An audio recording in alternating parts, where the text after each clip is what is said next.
Okay, now let's understand. So what we have to understand vulnerability scanning. Okay, so what we will be doing today, our objective is to identify server side, and you can also say website vulnerability scanning. Okay, so actually nowadays there are many tools available for scanning vulnerabilities, but if you understand the concept, then identification of a vulnerability and exploitation of that vulnerability and getting a payload becomes more easy. Okay, but since you are a beginner, so I would prefer that you interact with some international tools which help you extract different kinds of vulnerabilities. You can understand the technical concepts of those vulnerabilities, and then you can proceed with manual exploitation. Okay, now let's see. So basically, if we talk about some good web scanners, web application scanners or website scanners, so for Linux machines there is a default scanner known as Nikto. Okay, Nikto is one of the good scanner. There is one by OWASP. OWASP is Open Web Application Security Project. Okay, it is Open Web Application Security Project. This is a community which search for web application based security issues. Okay, and then it gives proof of concepts how the vulnerability is exploited, and then it provides training to people so that people can understand what web vulnerability issues may encounter with their bad code and how to protect against these attacks. Okay, now so there is a product from OWASP that is known as ZAP. Okay, ZAP is actually known as Z Attack Proxy, and this is one of my favorite tools for scanning websites. The best part of this Z Attack Proxy is you can customize it and you can write your own program and use ZAP to do whatever you want with that scanner. Okay, let's say मैंने अभी आपको कहा था कि जब आप manual identification और exploitation करते हैं, अगर उसके लिए भी आपको कोई ऐसा टूल मिल जाए जिसको आप स्क्रिप्ट करके ऑटोमेट कर सकें अपने accordingly to perform repeated task, so you can do that with Z Attack Proxy. The very first thing is, since OWASP is open source, okay, ZAP is also open source, so you can understand how scanning can be done, how things are done. The code is available online. Next, there is one Nessus. Okay, Nessus Web Vulnerability Scanner. This is one of the good professional tool for web application identification. Okay, what they actually do, they try to identify similar kind of attacks. They try to test the similar or the most common types of payloads, but once you have to proceed to hack any website which you want, फिर आपको धीरे धीरे अपनी technical strength बढ़ानी पड़ेगी और ZAP type के tools use करने पड़ेंगे. Okay, so that you can put down any site, put down or protect or identify vulnerabilities on any of the sites. Okay, now let's see. So let's get started with some basic one first, Nikto, then we'll go with OWASP, ZAP, and we'll understand how we can use them. Okay, now and there are many more scanners available. तो जितने ज़्यादा हैं internet पे आप download करके search करके use करके देख सकते हैं कि कौन किस तरीके से काम करना है. Okay, now let's see. So let's get started with this. So first of all, we'll get started with the Linux one, and then we go for Windows based OWASP Z Attack Proxy. Okay, now let's see. So I'm going to use VNC, and I'll be testing with a Linux machine. So let me just connect to my Linux machine, which is available on 1.20 on port number 5901. I have to provide the authentication password, and now I'll get started with scanning. Okay, so as far as your Linux Backtrack machine or a Kali Linux is concerned, there is this program known as Nikto. Okay, and you can execute Nikto. Okay, let me just find that out. Locate Nikto. Nikto.lst.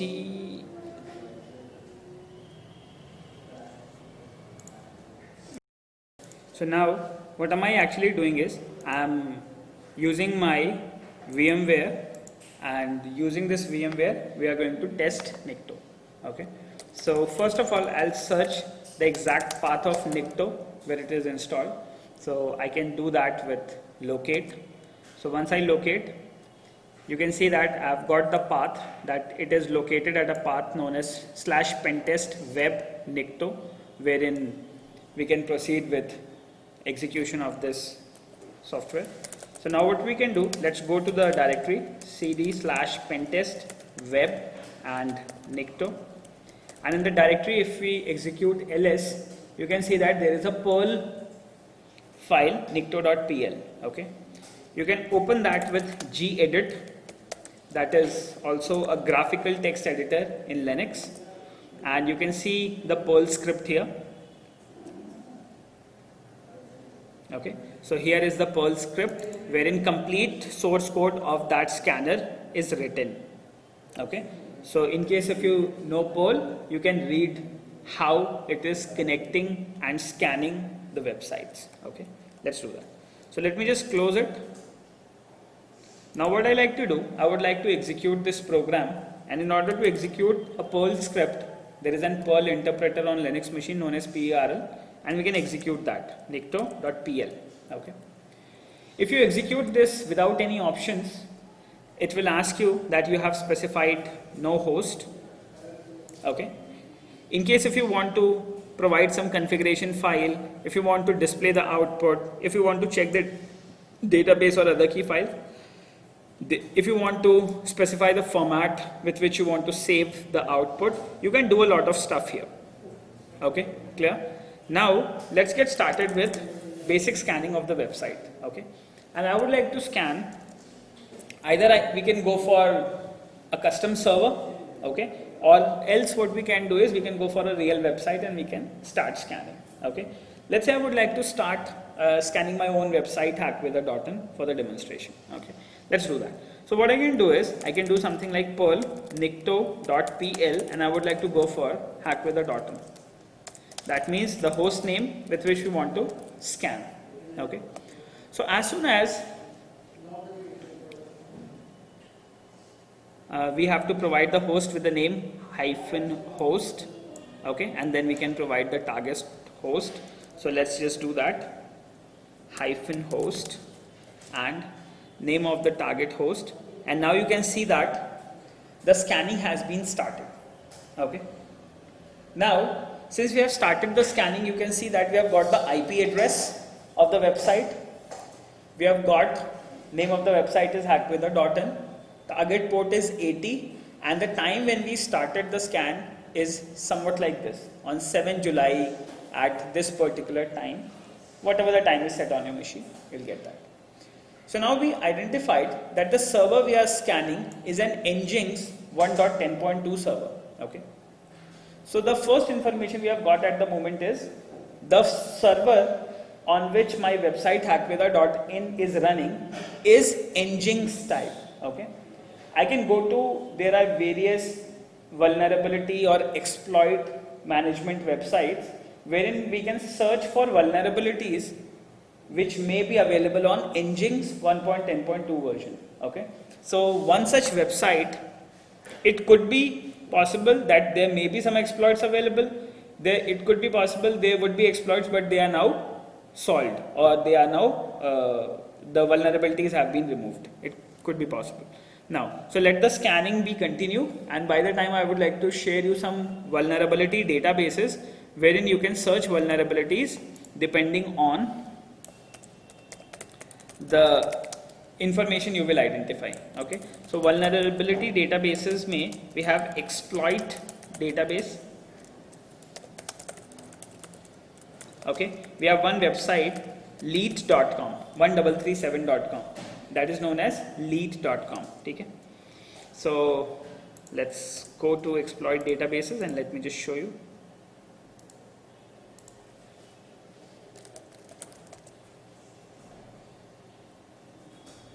Okay, so we can go to exploit database.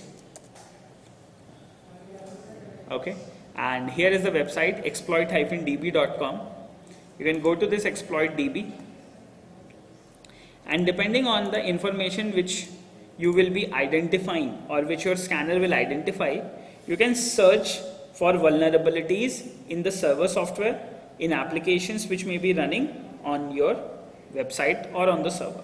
Now, let's say, so what I would like to do, let's say we are on the exploit database at the moment, and there are around 36,332 exploits archived here.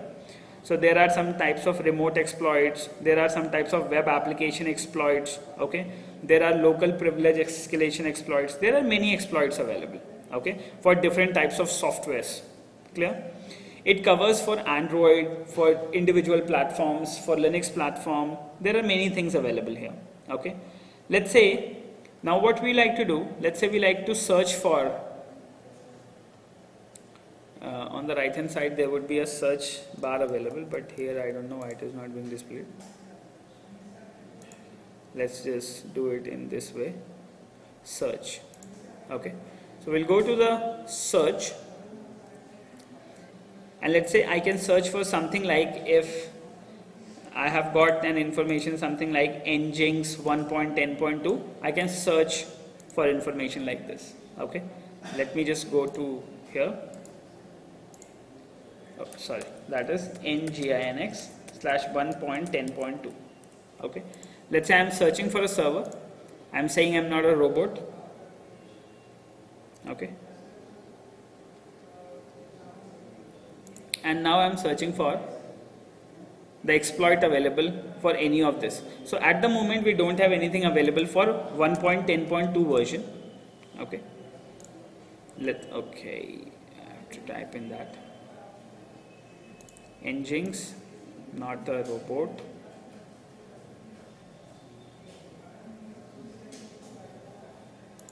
We can go to search, and now you can see that for Nginx other versions there are many exploits available, not available for 1.1.0, 1.10.2, but there are other versions for which exploits are available, okay?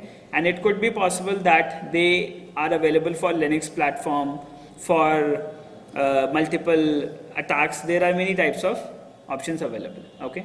Let's say अब आपके पास यहाँ पे कुछ remote exploit है, so that you can execute some remote code on that machine. You have some URI processing security bypass, okay? Some documentation exploit, brute force exploit, denial of service exploit. There are many exploits. You can traverse the directory of Nginx server. इस तरीके से बहुत सारे exploits available हैं for Nginx brand, but not for 1.10.2. So that means my server is actually protected with Nginx server type attacks. अभी उससे तो बचा हुआ है कम से कम. लेकिन मान लो हम ऐसी कोई वेबसाइट स्कैन करते जिस पे ये सर्वर होता, तो हम इनमें से किसी भी एक्सप्लॉइट को यूज करके हम उसको हैक कर सकते हैं, ठीक है? चलिए मैं आपको एक एग्जांपल बताता हूँ कि Nginx Debian बेस्ड जो डिस्ट्रीब्यूशंस हैं उनके अंदर एक लोकल प्रिविलेज एस्केलेशन अटैक है लॉग रोटेट नाम का, ओके? एंड यहाँ पे उसका एक प्रूफ ऑफ कॉन्सेप्ट आपके लिए डिलीवर्ड है. इसका क्या मतलब है? You can go and exploit, you can save this and execute it somewhat like this root.shell. और होगा क्या, जो लॉग रोटेट नाम की आपकी एप्लीकेशन है वो एक्चुअली आपको लोकल अकाउंट से प्रिविलेज अकाउंट में कन्वर्ट कर देगी. इनकेस अगर आपको इसका वीडियो प्रूफ ऑफ कॉन्सेप्ट देखना है तो आप इस URL पे जाके देख सकते हैं in order to execute such exploits, okay? मैं इस एक्सप्लॉइट को ही क्यों देख रहा हूँ, क्योंकि अभी एक लेटेस्ट एक्सप्लॉइट है for Nginx types of server, okay? So let's say we have got a video here for Nginx Debian based vulnerability, that is a root privilege escalation exploit. Let me just show you. So at the video here, let's say I'll show you what he would like to do. So first of all, he is explaining something, what all things will be done. And now let's say he has gone to a computer where he is into a local account, attacker@attackerbox.com, and on the second hand side he is running your Nginx server where an application is running, okay? यहाँ पे एक application है server side पे. अब what he will do, they will try to go into that HTML upload directory with a normal account, और account में जाने के बाद लॉग रोटेट की वैल्यू को एक्सप्लॉइट करके ही could be able to gain the root access, और रूट एक्सेस मिल जाएगी तो फिर वो प्रिविलेज एस्केलेशन हो जाएगा और वो कुछ भी प्रोसेस एग्जीक्यूट कर सकते हैं, ठीक है। सो this is something like, let's say अगर मैं इस अटैक को आपको एक बार बताऊं, एक्सप्लेन करूं, जैसे मान लीजिए मैं एक कंपनी में काम कर रहा हूं, एनजिंग सर्वर की एक्सेस है मेरे पास लोकल डायरेक्टरी की, ठीक है, और मेरे को रूट अकाउंट में जाके मेरे को कुछ चेंजेस करने हैं, ठीक है। तो मैं क्या करूंगा, सिंस मेरे पास पासवर्ड और यूजर नेम नहीं है, but what I can do, क्योंकि उस सर्वर में प्रॉब्लम है, मैं लॉग रोटेट पे जाके अपना पीओसी इस तरीके से एक्सप्लॉइट करूंगा कि मेरे को उस सर्वर की रूट एक्सेस मिल जाएगी। Even though I am not authorized, but I have access to the root account and I can do whatever modifications I want. I can delete the websites, I can delete any important credentials, I can delete databases, I can do any bad stuff. Or I can export databases, I can take a backup and I can give it to a competitor company. I can do any such stuff, okay? So, depending on the server, whenever you scan a web server, you will identify different types of services running, server type, application type, and then you will search for exploits related to them. If you get an exploit, then you can go and you can exploit that particular server. Okay, this is for script kiddies. You need to have much technical knowledge about it. First of all, you need to get attacks. Of course, you can design it, but there should be a vulnerability. Okay, vulnerability होनी चाहिए ना किसी चीज में. Vulnerability means there is a port open. That port could be exploited with some code, so that you will be learning in buffer overflows or something. So that is like an advanced level ethical hacking concept. You have to go for upgraded course. Okay. Now let's see. So now let's just get back here. So at the moment it is still scanning for the server. Okay. Let's hope for the best. How much time it takes? They take some times. So by the time, let me allow him to scan and we'll just come back. If you want to see what all, okay, one thing we have got one more thing. एक और चीज़ हमें मिल गई कि robots.txt has been retrieved, but it does not contain any disallow entries, which is odd. ये क्या इसका कहने का मतलब है, जब भी हम कोई वेबसाइट बनाते हैं तो वेबसाइट पे हम robots.txt बनाते हैं, और जिस पेजेस पे हम नहीं चाहते कि गूगल क्रॉल करके लिस्ट करे, उनको सामने हम डिसअलाउ लगा देते हैं, ठीक है। तो अगर हमें robots.txt का पाथ मिल जाता है तो हम जाके देख सकते हैं कि यूज़र ने कौन कौन से यूआरएल्स को डिसअलाउ किया है, और हम जाके उनको एक्सेस कर सकते हैं। जैसे एडमिन पेजेस हो सकते हैं, ठीक है, या फिर लॉगिन पेजेस हो सकते हैं जहाँ पे जाके आप यूजर नेम पासवर्ड ट्राई कर सकते हैं। तो इस तरीके से बहुत सारे पेजेस हो सकते हैं। So he is giving one more information that robot.txt is retrieved but it does not contain any disallow, so everything is global on my website. Okay, so I am not hiding anything on my website from Google crawlers. I want everything to be crawled. Okay, now what I can do is, since this is scanning, I can use a sniffer program using which I can see what all requests he is sending. So either you can use Wireshark or you can go for TCP dump as well. Okay, let's say so there is another program here. Let the scanner scan, और ये क्या packets भेज रहा है वो मैं आपको दिखाना चाहता हूँ, ठीक है। तो what my TCP dump actually is sending at the moment, what my Nikto is sending at the moment, this we can sniff using a program known as TCP dump. Okay, before executing TCP dump, let me just show you manual for TCP dump. Okay, and what it does, it dump traffic on a network. Okay, so this means you have to provide the network interface, and then he will give you what all is being sent or received on that network. It's like a command line sniffer. Okay, let's see.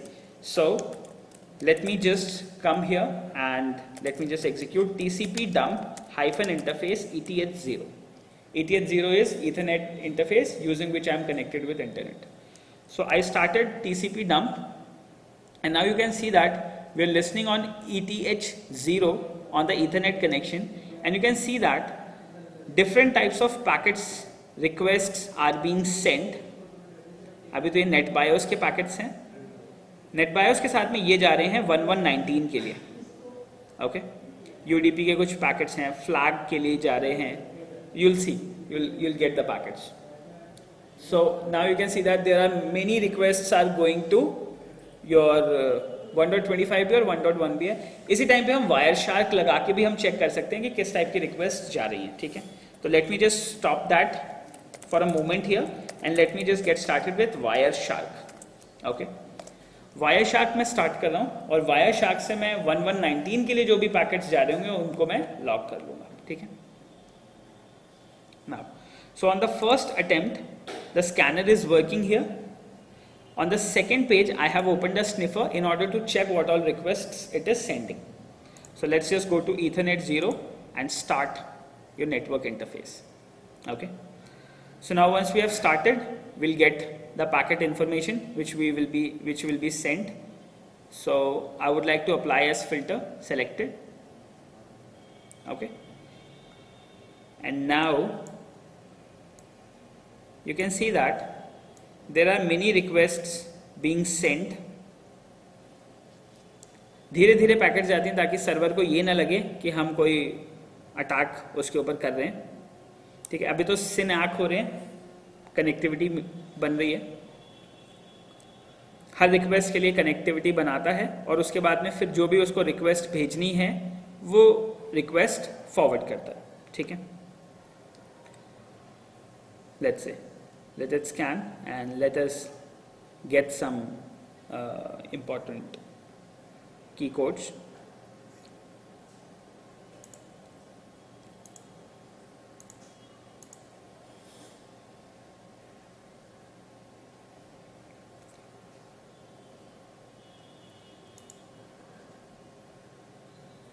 Okay, अभी TCP के ऊपर he is sending. हाँ, मेरे logs में आएगा.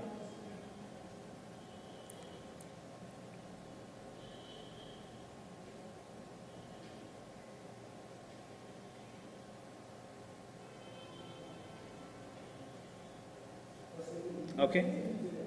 हाँ, illegal है until and unless I have a permission. Okay. Now let's see. So I am doing one more thing.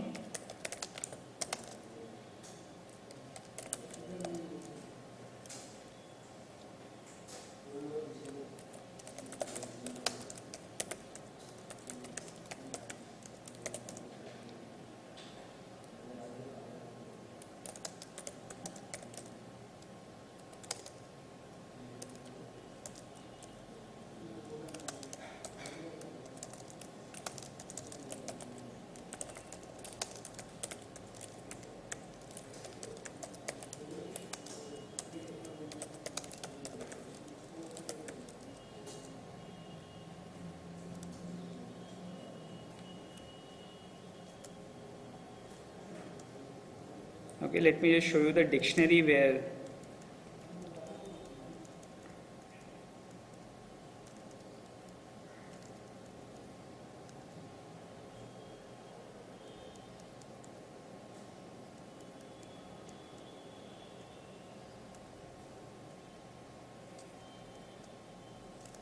so this is the Nikto configuration file. इसके अंदर से मैं एक डिक्शनरी सर्च कर रहा हूँ जिसके बेसिस पे आपको ये पता लग जाए कि निक्टो कौन कौन से रिक्वेस्ट्स भेजेगा वल्नरेबिलिटी आइडेंटिफिकेशन के लिए.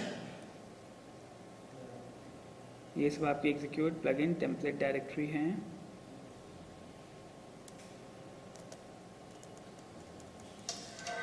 Eight mutate dictionary,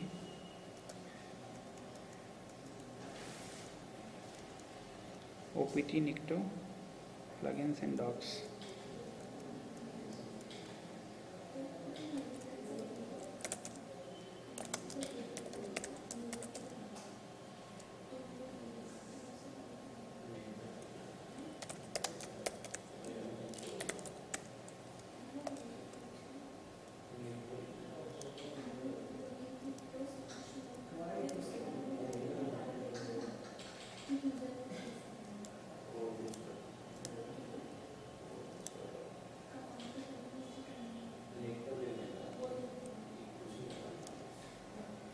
You have to go to the directory cd/pentest/web, फिर उसके अंदर निकटो.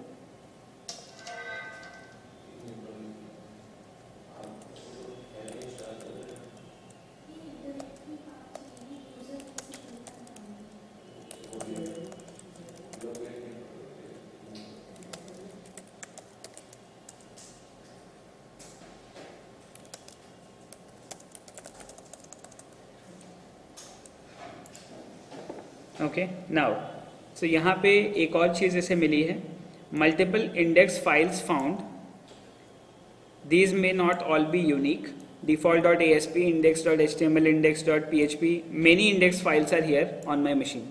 Okay, तो कभी कभी ऐसा भी हो सकता है कि जो अलग अलग इंडेक्स फाइल्स हैं उनकी वजह से कोई पुरानी ऐसी फाइल है जो रिप्लेस करके हम भूल गए और उसके अंदर कोई वल्नरेबिलिटी थी, उसको हम डायरेक्टली एक्सेस करके भी सर्वर को एक्सप्लॉइट कर सकते हैं.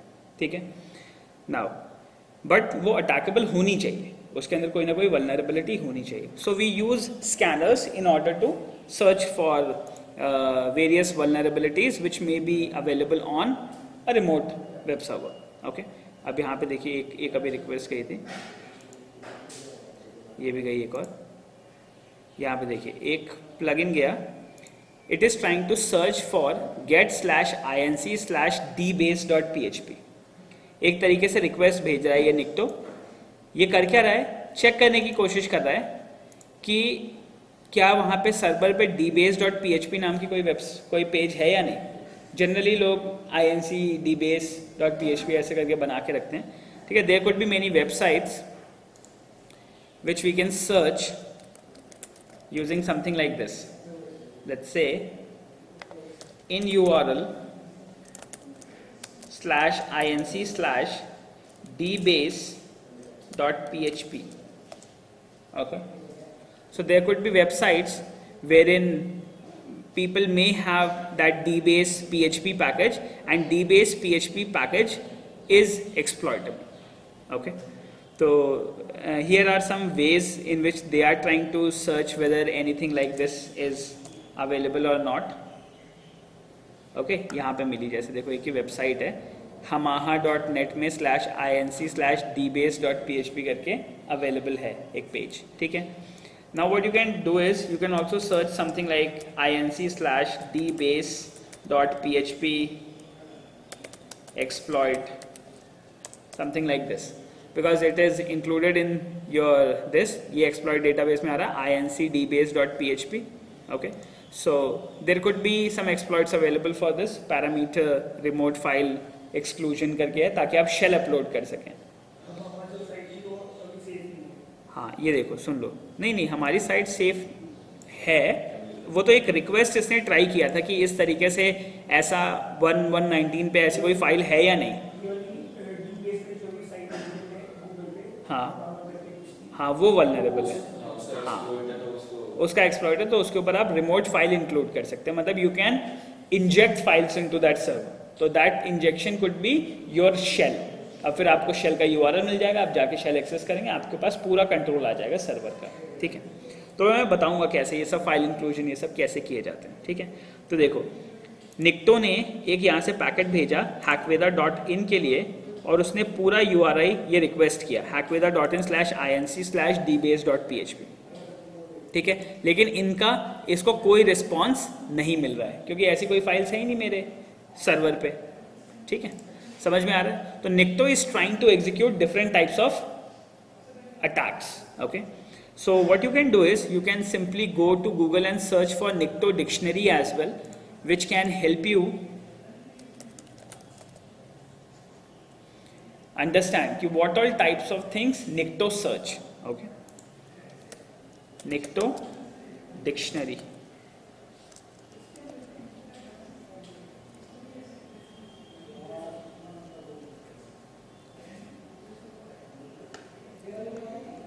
ओके, बाकी आप देख सकते हैं, इस पे जाके सर्च कर सकते हैं निकटो के सर्च के ऊपर, ट्राई कर सकते हैं डिफरेंट रिक्वेस्ट पैकेट्स क्या जा रहे हैं. अदरवाइज जो वो भेज रहा है वो आप सीधा स्निफर से स्निफ करके भी चेक कर सकते हैं कि निकटो क्या क्या ट्राई करने की कोशिश कर रहा है. ठीक है, प्लगइन्स के अंदर वैसे सारे रिक्वेस्ट होते हैं और वो प्लगइन्स भी एक्चुअली कोड्स हैं, सर्च कोड्स हैं. Okay, Now let's see. So, and that plugins are available here on this directory here.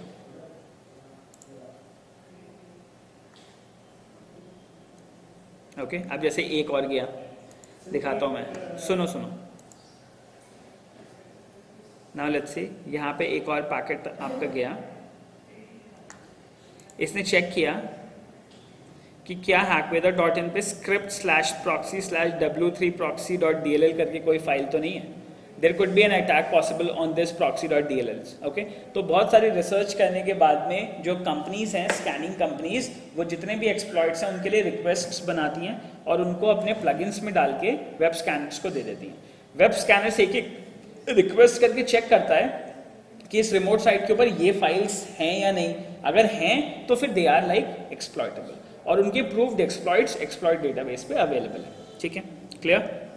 तो आप देख सकते हैं अलग अलग कई तरीके की ये भेज रहा था, जिसमें इसको एक मिला CGI bin में moin.cgi and Priya contains at least 2 XSS vulnerabilities. Version 1.0 and Priya also contains a XSLT related vulnerability. ठीक है, तो यानी something like this he has identified that if I go to hackweather.in/cgi bin/moin.cgi, then I can go for some tests. So there could be some possible vulnerabilities. Okay, let me just try that. और ये open source web vulnerability database का 2878 में written है इसकी information कि आप कैसे exploit कर सकते हैं इस चीज़ को. ठीक है, चलिए एक बार हम देखते हैं कि क्या मेरे इस पे इसको मोइन करके ऐसा कुछ मिला है क्या. Let me just try that. Okay, तो I have hackweather.in/cgi-bin/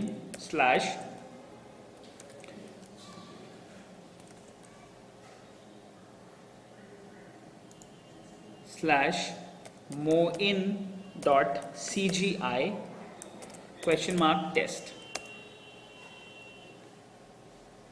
okay,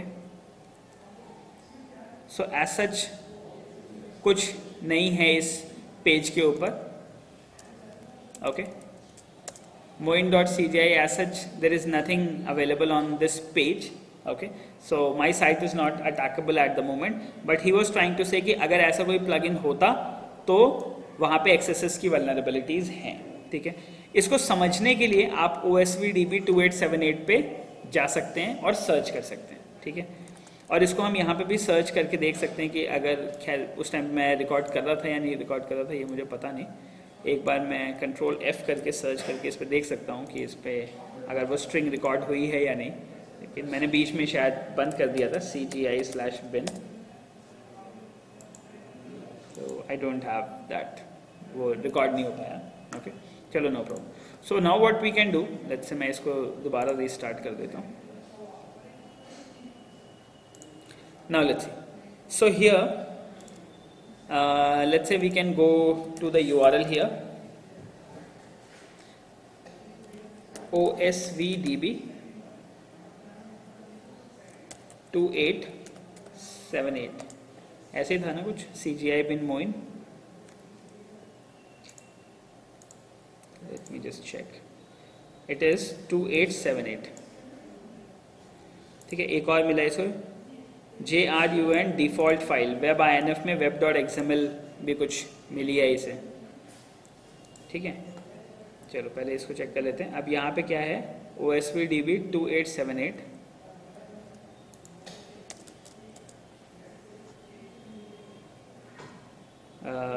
OSVDB zero lab, ये PHP की हैं सारी फाइल इंक्लूजन्स.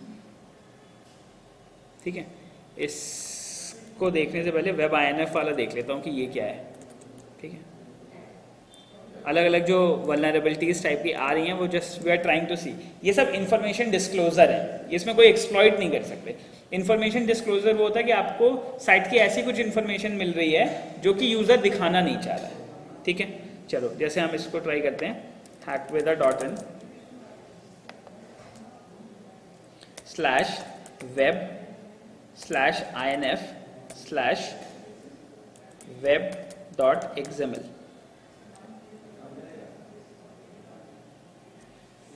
कोई नहीं, फाइल्स हैं ये, पता नहीं इसको गलत फहमी हो रही है। There is no such files here, ठीक है।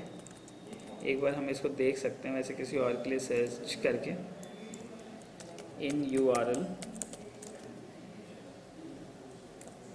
web/inf/web.xml,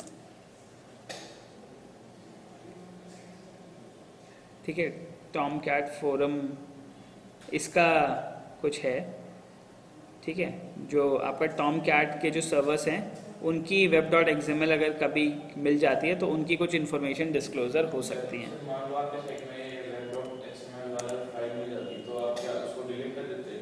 नहीं, कुछ डिलीट नहीं कर सकते, बट हो सकता है सर्वर की कुछ कॉन्फ़िगरेशंस हों जो कि कौन कौन से सॉफ्टवेयर्स यूज़ हो रहे हैं या क्या क्या प्लगइन्स इंस्टॉल है, तो हमें एक बार में डायरेक्टली इन्फॉर्मेशन मिल जाती है कि इस सर्वर पे ये प्लगइन्स हैं। फिर हम उन्हीं प्लगइन्स के लिए एक्सप्लॉइट ढूंढते हैं कि उनका क्या एक्सप्लॉइट है, ठीक है। मतलब अगर हम सर्वर साइड पे मतलब अगर हम बचाना चाहते हैं अपनी साइट, हाँ, yes, then we will delete it, we will try to configure और protect it so that nobody can publicly access it, this we do. जैसे मान लो अभी मैं अपनी hackweather.in के लिए कर रहा हूँ, अगर ये मिल जाती मुझे तो फिर मैं जाके इसको पीछे से हाइड कर देता, परमिशंस डिनाई कर देता उसको, nobody can access it, okay. Let's say here generally किसी की ऐसे ओपन है नहीं जो अभी यहाँ पे जो लिस्ट आ रही है, लेकिन हम देख लेते हैं कि व्हाट दे वांट टू से कि web.xml में क्या एक्सपोज हो रहा है। You can get some information here, okay. So let's say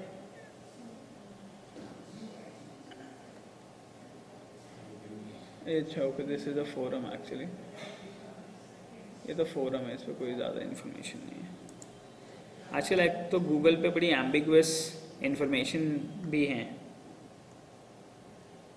Tomcat ऐसा कहीं कुछ दे नहीं रहे, कोई साइट आ रही, ये आ रही है, ये भी ग्रेप कोड का ही है,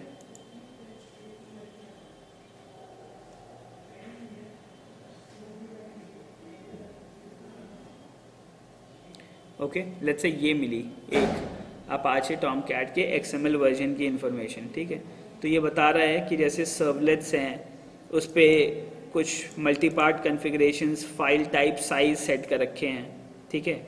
स्टेटस हैं, मैनेजर की प्रॉक्सी की इन्फॉर्मेशंस हैं, कैरेक्टर एनकोडिंग्स सेट हैं, क्रॉस साइट रिक्वेस्ट फोर्जरी के क्या क्या स्पेसिफिक पॉइंट्स हैं, इस तरीके से काफ़ी सारी चीज़ें। ऐसे एक XML फाइल है जिसकी इन्फॉर्मेशन अवेलेबल है, मैनेजर कौन है, ग्राफिकल मैनेजर का URL क्या है, इस तरीके से कई सारी चीज़ें आपको मिल सकती हैं depending on the server configuration, ठीक है, क्लियर।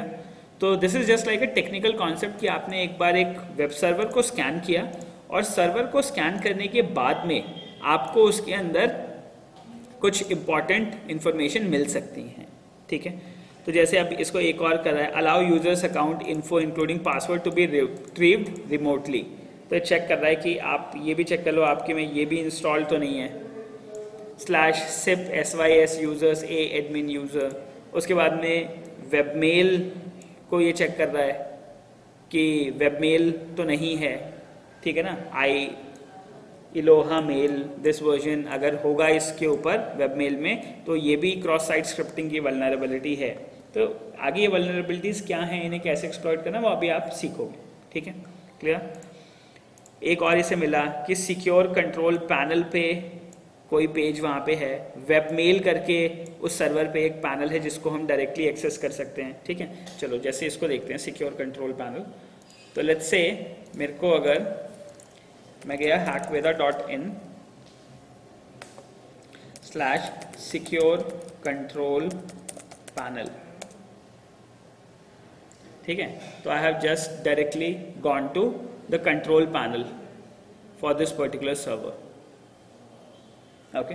सी पैनल पे रिडायरेक्ट हो गया। तब ऐसे हम नहीं ढूंढ पाते कि ये सी पैनल कहाँ है इस वेब सर्वर को लॉगिन करने का, तो अब मैं इसको ट्राई आउट कर सकता हूँ। जैसे मेरे को इसका ये पेज मिल गया, अब मान लो मैं आपके नेटवर्क पे आ गया, वाईफाई आपका मैंने हैक कर लिया और मैं वाईफाई में आपकी लैन में आ गया, मैंने ARP स्पूफ किया और ये वाले पाथ के लिए चेक कर लिया कि अगर किसी ने भी इस पाथ को लॉगिन किया तो मेरे को उसका ID पासवर्ड मिलता है। and I will be able to log in into that. Okay, तो कर सकते हो अभी तुम, अगर अभी मेरे को स्निफ कर रहे हो और मैं यहाँ से लॉग इन करूँगा तुम्हें मिल जाएगा. तो दिस कैन बी डन. तो एक अटैक क्या मल्टीपल अटैक्स हैं. पहले आपको इन्फॉर्मेशन आइडेंटिफाई करनी पड़ेगी, फिर वाईफाई हैक करना पड़ेगा, फिर एआरपी स्पूफिंग करनी पड़ेगी, फिर उसमें ये भी कंडीशन है कि कोई बंदा एक्सेस कर रहा हो तब आप उसका स्निफ कर पाएं. तो there are many things. Okay, एक चीज में सब कुछ हैक हो जाता है ऐसा नहीं होता. आपको मल्टीपल कॉन्सेप्ट्स समझने पड़ेंगे. ठीक है, चलिए जैसे मान लो एक तो वो था hackweather.in, जिस सर्वर पे होस्टेड है उसके एक्चुअल सिक्योर कंट्रोल पैनल पे हम पहुंच गए हैं, होस्टगेटेड. ठीक है, अब इसको मैं कहता हूं, जैसे मैं hackweather.in पे था, ठीक है, यहाँ पे एक और वहाँ पे उसे मिला वेब मेल करके.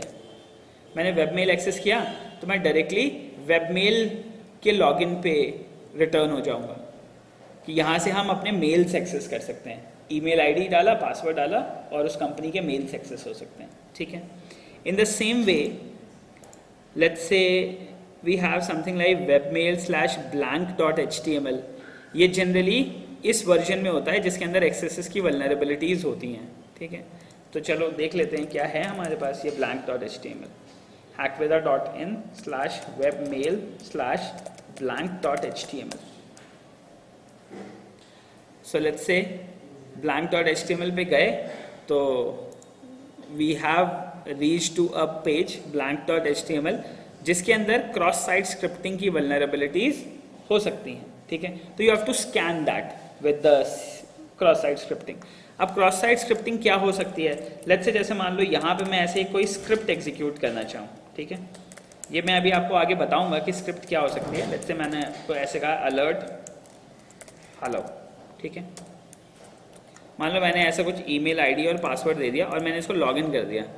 अगर मान लो कोई यहाँ पे ऐसी वल्नरेबिलिटी होती क्रॉस साइट स्क्रिप्टिंग की तो मेरे पास पॉपअप करके आ जाती. ठीक है, ये मेरी स्क्रिप्ट एग्जीक्यूट हो जाती है इस पेज के ऊपर. ओके, बट यहाँ पे कोई भी इनपुट देने की जगह नहीं है, इसलिए स्क्रिप्ट अभी एक्सेस नहीं हो रही है और कोई यहाँ पे इनपुट नहीं है जहाँ पे हम कोई इनपुट दे सकें. ठीक है, बट हो सकता है इस blank.php में आगे कोई रिक्वेस्ट हो जिसमें हम दे सकते हो. तो पूरा नेटवर्क स्निफ करना पड़ता है पहले एक बार कि क्या प्रोटोकॉल्स हैं, क्या क्या रिक्वेस्ट हैं, तब जाके आप इंडिविजुअल पैकेट्स को समझ पाओगे. ठीक है, तो क्रॉस साइट स्क्रिप्टिंग क्या होती है वो मैं आपको बताऊंगा आगे. ठीक है, चलिए अभी आप सिर्फ अटैक समझते जाओगे क्या क्या अटैक्स हो सकते हैं, फिर इन इंडिविजुअल को प्रैक्टिकली करना कैसे वो मैं आपको बताऊंगा next part. Now so I hope now you got some little idea that why we use a scanner. A scanner can scan a complete website for possible types of attacks which could be possible, but it is not necessary that they will be exploited. Scanner आपको ये बता सकता है कि हाँ ये सब चीजें हैं, अब आप अपना अटैकिंग शुरू कीजिए. ठीक है, clear. Now so let this scan. अब इस स्कैनिंग के साथ में let's come to the next point. Okay, let me just stop it. Okay, अभी मैंने स्टॉप कर दिया इसको. निक्टो का काम कंप्लीट हो गया कि निक्टो अभी काम कंप्लीट किया है, वो स्कैनिंग करता जाएगा for an number of plugins which it has available and finally it will give us a report कि ये सब वल्नरेबिलिटीज आइडेंटिफाई हुए हैं. ठीक है, वो वल्नरेबिलिटीज आइडेंटिफाई करने के बाद में आप एक्सप्लॉइट्स एग्जीक्यूट कर सकते हैं. ठीक है, चलिए now we are switching to another scanner, and this scanner is OWASP Zap. Okay, Z attack proxy. For this what you have to do, you have to download OWASP Zap. Okay, open Google Chrome. You can go to the website here.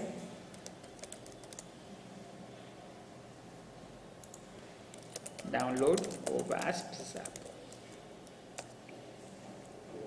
Okay, and you can go to the website here owasp.org and you can download your Z attack proxy project. Okay, and once you reach the website here you can simply click on download Zap. Okay, you can click on it, you can download, install on your machine and then you can run. Okay, now so once your installation is done, Let's get started with OWASP. Okay, so I can simply go and type in OWASP here.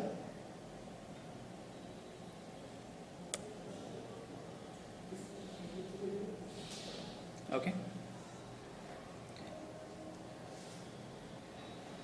so this is the program OWASP Z-Attack Proxy. I can simply click on it. I'll open that.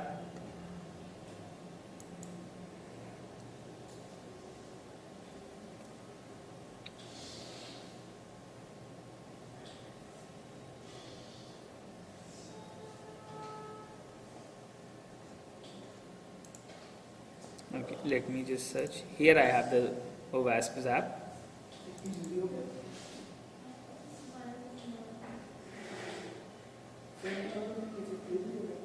क्या download?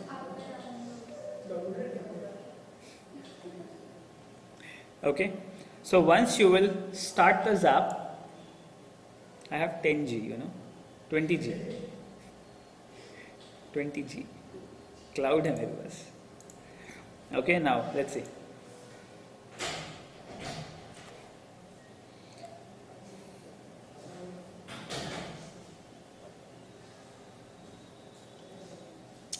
So I have accepted the agreement. I have started my OWASP app, and now it is loading.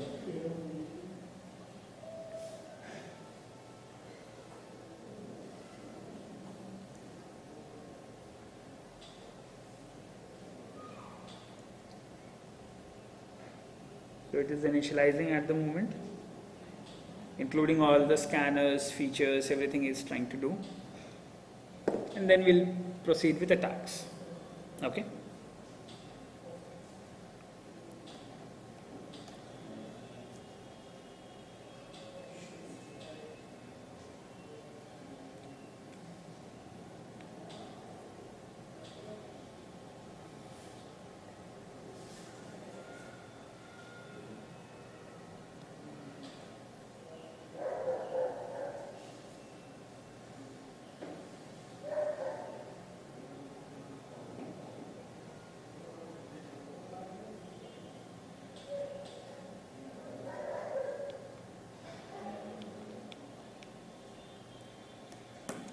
Now, so we have got the software ready, and this is the interface for Z-Attack Proxy. Okay. Now, so on the left hand side, you will be able to handle uniquely the website or individual pages which have been crawled on the website. On the right hand side,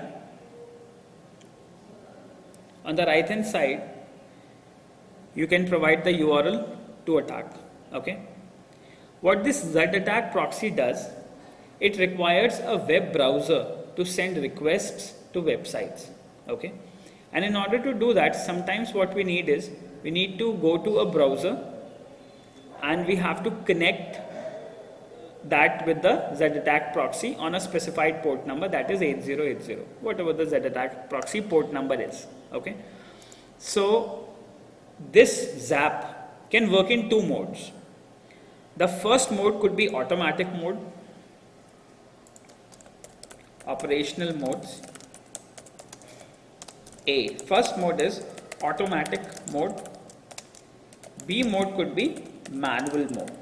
Okay, clear? Automatic mode पे automatically ये pages को search करेगा, crawl करेगा, attacks को ढूंढने की कोशिश करेगा.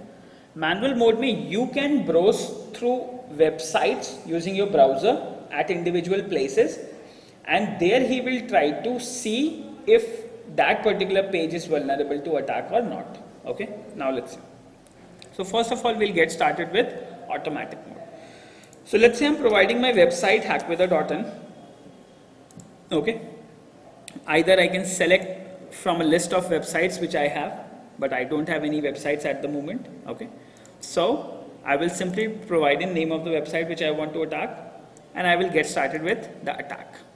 Okay, जैसे हमने अटैक शुरू किया, अब आप देख सकते हैं one seed has to be provided to this. देखिए इधर ध्यान से, सीड प्रोवाइड हुई और अब धड़ाधड़ गेट रिक्वेस्ट से जो स्पाइडर है वो स्कैन कर रहा है सारे यूआरएल hackweather.in के. Okay, so there is a spider first thing what will be done, जो भी हमने यूआरएल प्रोवाइड किया वो पहले पूरा स्पाइडर होगा, उसके अंदर जितने भी यूआरएल्स होंगे वो सब आइडेंटिफाई होंगे, और फिर आइडेंटिफिकेशन के बाद उनके अटैक्स, उन पेजेस के alerts, they will be displayed to you within the alerts section.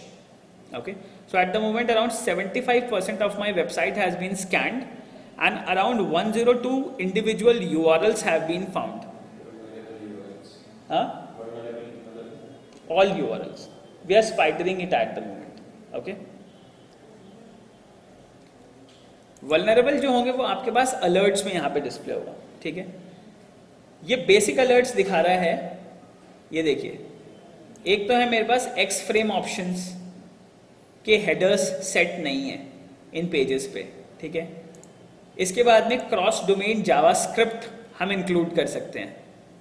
Cross domain JavaScript included है, यानी ये वो वेबसाइट्स हैं जिनकी कुछ स्क्रिप्ट्स मैं यूज़ कर रहा हूँ अपने कंप्यूटर में, अपने वेबसाइट पे, जिसकी वजह से क्या हो सकता है, ये वेबसाइट चाहे तो मेरे पेज के ऊपर कुछ भी अपलोड कर सकती हैं।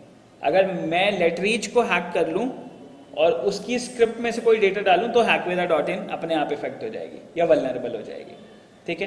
तो क्रॉस लिंकिंग करके भी हम चेक करते हैं कि अगर कोई वेबसाइट डायरेक्टली हैक नहीं हो रही है, तो अगर उसने किसी दूसरी स्क्रिप्ट को हैंडल किया है और वो वल्नरेबल है तो उसको हैक करके फिर हम इस साइट को भी हैक कर सकते हैं। तो ऐसे बहुत सारे सिचुएशंस होती हैं, तो वो हमेशा आइडेंटिफिकेशन के बाद ही पता चलती हैं।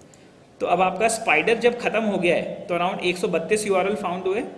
अब ये 132 यूआरएल फाउंड होने के बाद में अब इसके ऊपर प्रॉपर स्कैनिंग हो रही है, ठीक है। ये कौन सी स्कैनिंग हो रही है? ऑटोमेटिक स्कैनिंग हो रही है,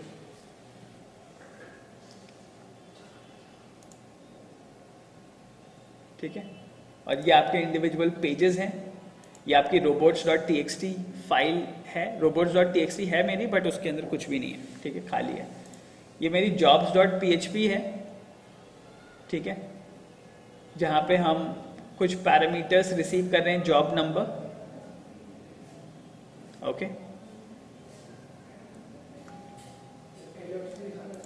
campus.php अभी मैं अलर्ट्स में दिखाता हूँ, पहले एक बार ये लोड हो जाने दो पूरा, लेट हिम स्कैन, तब वो प्रॉपर अलर्ट्स आपको डिस्प्ले होंगे, ओके। अलर्ट्स में वैसे अभी हमारे पास यही सब आ रहे हैं। एक्सेसेस प्रोटेक्शन इनेबल्ड नहीं है इस वेबसाइट पे, तो अगर मेरे को इस वेबसाइट पे कोई एक्सेसेस वल्नरेबिलिटी मिलती है तो इसके यूजर्स को मैं एक्सप्लॉइट कर सकता हूँ, उनकी इन्फॉर्मेशन स्टील कर सकता हूँ। वेबसाइट हैक कर सकता हूँ ऐसा ज़रूरी नहीं, बट अगर आपकी क्या यूजर नेम पासवर्ड इस साइट पे है या आपका क्या सेशन इस साइट पे है, वो मैं आपका स्टील कर सकता हूँ, ओके। सो ये ज़्यादा हाईलाइटेड नहीं है, हाईलाइटेड वो होंगे जो यहाँ पे रेड कलर से आ जाएंगी, जैसे एसक्यूएल इंजेक्शंस हों, ये क्रॉस साइट स्क्रिप्टिंग हो, वो सब रेड में आ जाएंगे, ठीक है। So let's wait for the scan to complete. Around these many requests are being done. यहाँ पे आप देख सकते हैं, जिस भी रिक्वेस्ट को हम सेलेक्ट करेंगे आप देख सकते हैं क्या रिक्वेस्ट भेजी गई है और उस रिक्वेस्ट का क्या रिस्पॉन्स मिला है हमें, ठीक है। तो यहाँ पे एक टोटल नंबर ऑफ रिक्वेस्ट जाती जा रही हैं। jobs.php में एक रिक्वेस्ट भेजी गई, रिक्वेस्ट क्या थी? jobs.php job number web INF XML। पहले अब इसको ये चेक कर रहा है कि इन URL में कहीं पे भी कोई वेब XML तो नहीं है।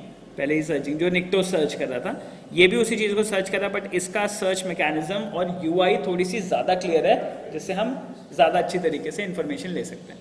तो जैसे ये रिक्वेस्ट भेजी गई इस URL के लिए, इसका रिस्पॉन्स क्या मिला? हाँ, कुछ ओके रिस्पॉन्स मिला, बट वो पेज मिला, क्योंकि मैंने अपनी साइट को ऐसे बना रखा है कि हर उस पर इनको रिस्पॉन्स मिलेगा, बट वो नॉर्मल पेजेस हैं, कोई इन्फॉर्मेशन डिस्क्लोजर नहीं है वहाँ पे, मेरा पेज है, ठीक है।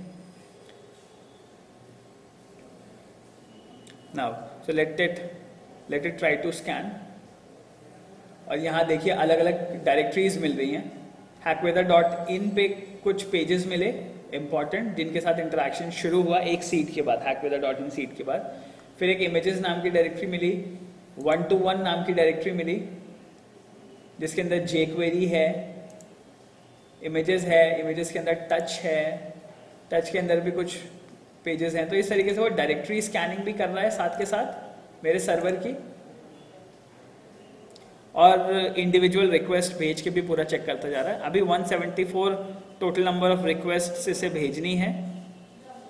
करंट स्कैन फर्स्ट है और 2% मतलब इतनी भेज चुका है, अब 210 हो गई रिक्वेस्ट जो भेज रहा है, ठीक है। 3% अभी स्कैन हुआ है, और अलर्ट्स अभी कितने हैं, अभी ये 4 ही अलर्ट्स। स्क्रिप्ट्स अगर आप यहाँ देखोगे तो यहाँ पे बहुत सारी स्क्रिप्ट्स यूज़ हुई हैं बाहर से। platform.linkedin यूज़ किया है मैंने, ठीक है। ट्विटर के लिए थर्ड पार्टी लाइब्रेरी यूज़, अगर ट्विटर की ये लाइब्रेरी मान लो हैक हो जाती है, कोई अटैकर मान लो ट्विटर हैक कर लेता है, उसका विजिट हैक कर लेता है, ठीक है, तो दुनिया की जितनी वेबसाइट है वो विजिट यूज़ करें वो सब हैक हो जाएंगे, क्योंकि वो कुछ भी डिस्प्ले कर सकता है उनकी वेबसाइट, पूरी की पूरी साइट। हाँ, मतलब अगर वो विजेट पे कोई डेटा डिस्प्ले कर देंगे तो वो हमारी साथ की साइटों में डिस्प्ले हो जाएगा। हाँ, यस यस यस, वो विजेट की अब क्या स्क्रिप्ट है भाई, वो तो स्क्रिप्ट है, मैं स्क्रिप्ट तो कुछ भी चेंज कर सकता हूँ। तो दिस इज द थिंग, जैसे वहाँ पे एक फंक्शन कॉल हुआ, अब फंक्शन की कोड बॉडी में कुछ भी चेंज कर दूँ, फंक्शन में छोटा दिखाने के बजाय मैं फुल पेज दिखा दूँ, पूरा पेज दिखने लग जाएगा मेरी साइट पे, तो attacker will have full control of that page, ठीक है। बट ये एक्चुअली लो अटैक, लो रिस्क है, जल्दी अटैक नहीं होती है, बट भाई अटैक तो अटैक है, मान लो ट्विटर हैक हो जाए तो क्या कर सकते हैं, बहुत सारे अटैकर्स हैं, अटैक कर ही लेते हैं। या ट्विटर का कोई इंटरनल आदमी जिसके पास इंपॉर्टेंट इन्फॉर्मेशन है, वो अगर मेरी साइट हैक करना चाहे 2 मिनट में कर देगा, अपने विजेट में डेटा दिखाएगा, मेरे यहाँ दिखने लग जाएगा, तो he can do that. Okay, Google APIs use कर रहा हूँ मैं, jQuery, उसके बाद में लेट रीच एक वेबसाइट है पुश नोटिफिकेशंस के लिए, वो मैं यूज़ कर रहा हूँ, ठीक है। तो इस there are n number of things, there is no one thing. अभी तो यहाँ पे अलर्ट्स अभी स्कैनिंग चली रही है, लेट्स से कि क्या दिखाता है मेरी वेबसाइट के बारे में। हाँ,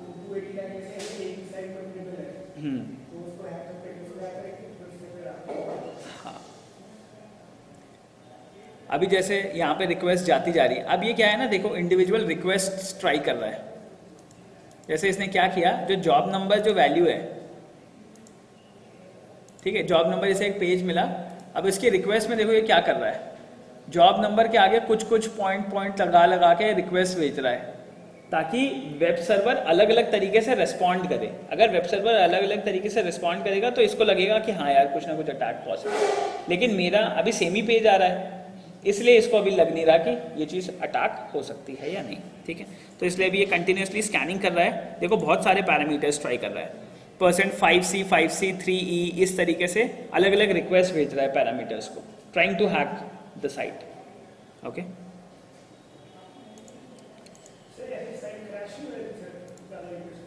हो सकती, लेकिन जनरली होता नहीं। अब जैसे क्या है, jobs.php job number is equal to %27, ये इसने भेजा, ठीक है, एक रिक्वेस्ट है, इसका रिस्पॉन्स इसको क्या मिला, गूगल सर्च मेटा इन्फो वो सब खुल के इसको कुछ एक पेज मिला। क्या पेज मिला वो मैं अभी दिखाता हूँ। जैसे मान लो ये रिक्वेस्ट मैंने कॉपी कर ली,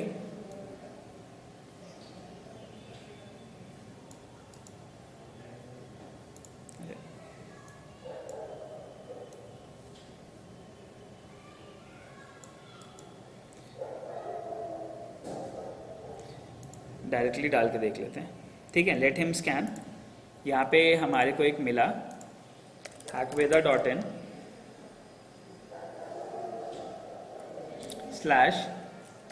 /jobs.php job number is equal to %27, ठीक है। एग्जीक्यूट किया हमने, %27 में इसको क्या मिला, कुछ नहीं मिला, इसलिए एक ऐसा सिंपल ब्लैंक पेज खुल गया, ठीक है। यानी %27 के बेसिस पे मेरी साइट रिएक्ट कर रही है। यहाँ पे अगर ओरिजिनल वैल्यू होती तो ओरिजिनल आ गया, %27 डाला तो कुछ नहीं आया। दैट मीन्स अगर मैं इसको अभी भी बताऊं तो अभी भी मैं इसको अटैक कर सकता हूँ, लेकिन पहले मैं देखना चाह रहा हूँ कि OWASP ज़ैप क्या करता है, क्या बताता है।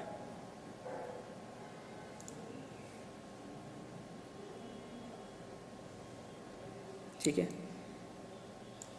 आप देखो क्या कर रहा है, रीडायरेक्ट करने की कोशिश कर रहा है। यहाँ से jobs.php में google.com खोल रहा है कि क्या मैं यहाँ से google.com खोल के क्या इस पे google.com दिखा सकता हूँ। देखो क्या क्वेरी लगाई है इसने, google.com सर्च क्वेरी, और सर्च में कुछ सर्च कर रहा है, ठीक है। तो लेट्स से मैं अगर यहाँ पे चलाऊँ, अगर मैं यहाँ पे डालूँ job number equal to www.google.com, तो वुड google.com भी open dear? No, he is trying to check actually कि कहीं ये रेफरेंस यूआरएल तो नहीं है कि कहीं ऐसा हो कि इस पेज पे गूगल ऐसा दिखने लग जाए। गूगल दिखने लग जाता तो फिर हम किसी भी और वेबसाइट का पेज दिखा सकते हैं इसमें। जैसे मान लो पेटीएम का लॉगिन पेज मेरे को इस पे दिखाना है, तो वहाँ से आगे मैं पेटीएम का यूआरएल देके मैं किसी यूज़र को दे दूँ और यूज़र गलती से हैकवेदा को पेमेंट करने के लिए उस पर डाले तो आईडी पासवर्ड किसी और को मिल जाए। तो थिंग्स कैन बी डन। बहुत अलग अलग टाइप के अटैक्स होते हैं, बहुत सारे, ठीक है। तो अभी ये ट्राई कर रहा है अलग अलग टाइप की रिक्वेस्ट भेज के। टोटल अभी कितनी भेज चुका है? अब 1 to 1 पे आ गया। जॉब्स वाले पे ट्राई कर करके थक गया कि नहीं कुछ नहीं हो रहा है इसका, ये एक तरीके से रिएक्ट कर रही है, पेज रिटर्न आ रहा है, विंडोज सिस्टम INI इस तरीके से देखो, लेकिन इसने रिएक्ट कुछ नहीं किया, सेम पेज रिटर्न किया मेरे पेज ने, क्योंकि वो ब्लैंक पेज है।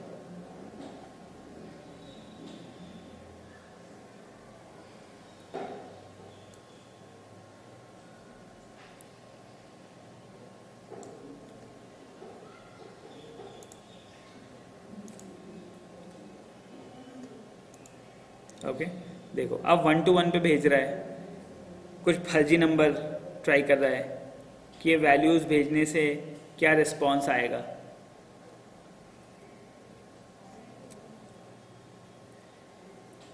तो अब तक 809 रिक्वेस्ट भेज चुका है, मिल गए SQL इंजेक्शंस, ठीक है। अब देखो हाई रिस्क, ओके 8 अटैक्स मिले इसे,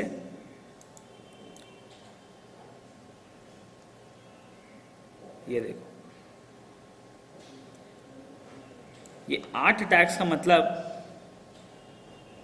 5 मिनट लगेंगे पूरी साइट हैक करने में, ठीक है। देखो campus.php में इसने कुछ एक रिक्वेस्ट भेजी है, कैंपस ये वाला वल्नरेबल है, ये भी images touch, images campus number ये भी वल्नरेबल हैं, फिर jobs.php URL भी वल्नरेबल है, और यहाँ पे हम SQL इंजेक्शंस कर सकते हैं, ठीक है। और ये बिल्कुल सही कह रहा है, SQL इंजेक्शंस कर सकते हैं, ठीक है। क्या है वो SQL इंजेक्शन, देखो मैं तुम्हें बताता हूँ। अब लेट्स से इसने अटैक किया job ID, correct job ID के साथ में इसने एक और ट्रू रिक्वेस्ट लगाई और इसने चेक किया कि if this value is true और नॉट, ठीक है। तो if this can be done, that means यहाँ से हम SQL क्वेरी भेज रहे हैं और वो क्वेरी डायरेक्टली डेटाबेस में एग्जीक्यूट हो रही है, तो हम चाहें तो कुछ भी और इन्फॉर्मेशन वहाँ डिस्प्ले कर सकते हैं, ठीक है। हाँ, डेटाबेस को भी मॉडिफाई कर सकते हो और बहुत सारे और काम कर सकते हो, रिमोट फाइल इंक्लूजन्स कर सकते हो, ठीक है। देखो कैसे, लेट्स से अलर्ट मिल गया कि हाँ this website is vulnerable to SQL injection attack, okay ठीक है। अभी भी स्कैनिंग चल रही है, अभी 38% ही हुआ है, ठीक है, लेकिन ये तो गारंटी होगी कि अब ये साइट हैक हो सकती है फटाफट, ठीक है, इस पैरामीटर पे जाके। अब देखो, तो नाउ लेट्स से मैं यहाँ गया जॉब नंबर पे, job.php, लेट्स से मेरा एक जॉब ID 5 है, ये एक ट्रू कंडीशन है। सुनो इधर देखो, ये मैं बताऊंगा अटैक करना कि अटैक कैसे करना है। जैसे मान लो एक जॉब ID 5 है, ठीक है, जॉब ID 5 एक ट्रू पेज है। जॉब ID 5 के आगे अगर मैं कुछ भी और डैश लगा देता हूँ, अगर ये मेरे डेटाबेस में नहीं है तो ये फॉल्स पेज आ गया। तो that means when I have provided a true condition, true page was returned. When I have provided a false condition, false page has been returned. That means जब false डाल रहे हैं तब false आ रहा है, जब true डाल रहे हैं true आ रहा है, ठीक है। That means site is taking my request कि अगर मैं उसको true दे रहा हूँ तो वो true page दे रही है, मैं अगर उसको false condition दे रहा हूँ तो मुझे false condition दे रही है, ठीक है। अब अगर मैं इस condition को, true condition को थोड़ा सा modify करूँ job ID 5 को, ठीक है, जॉब ID 5 हो गई, ठीक है। अब इस जॉब ID 5 के बाद इफ आई से कि मैं एग्जीक्यूट करता हूँ क्वेश्चन मार्क और इसके साथ में एक और कंडीशन लगाता हूँ ट्रू कंडीशन, एंड ये 1 is equal to 1, dash dash, ठीक है। डैश डैश मीन्स आगे का सब कमेंट कर दो, इसके आगे अगर कोई भी लाइन ऑफ कोड है तो उसको कमेंट कर दो, ठीक है। या अगर मैं इसको हटा भी दूँ तो भी कोई प्रॉब्लम नहीं है ऐसे अभी इस केस में, क्योंकि मेरे को डेटाबेस का पीछे कंडीशन देखनी पड़ेगी क्या कोड लिखा हुआ है। जब मैंने ये कंडीशन ट्राई की, अभी चेक कराता हूँ एक मिनट। लेट्स से मैं यहाँ पे आया, I am into job ID में मैं चल के पहले तुम्हें दिखाता हूँ। जैसे मान लो ये मेरा पीछे डेटाबेस है हैकविदा 1-to-1 जॉब्स का, ओके। 1-to-1 जॉब्स में मेरे पास ये इंडिविजुअल आईडीज़ हैं, जॉब आईडी 1 2 3 4 5 जो क्रिएटेड है, ठीक है। लेट्स से मैं इस हैकविदा 1-to-1 जॉब्स में गया और मैंने यहाँ पे एक क्वेरी एग्जीक्यूट की, ठीक है, सॉरी एसक्यूएल क्वेरी एग्जीक्यूट की। मैंने यहाँ पे एग्जीक्यूट किया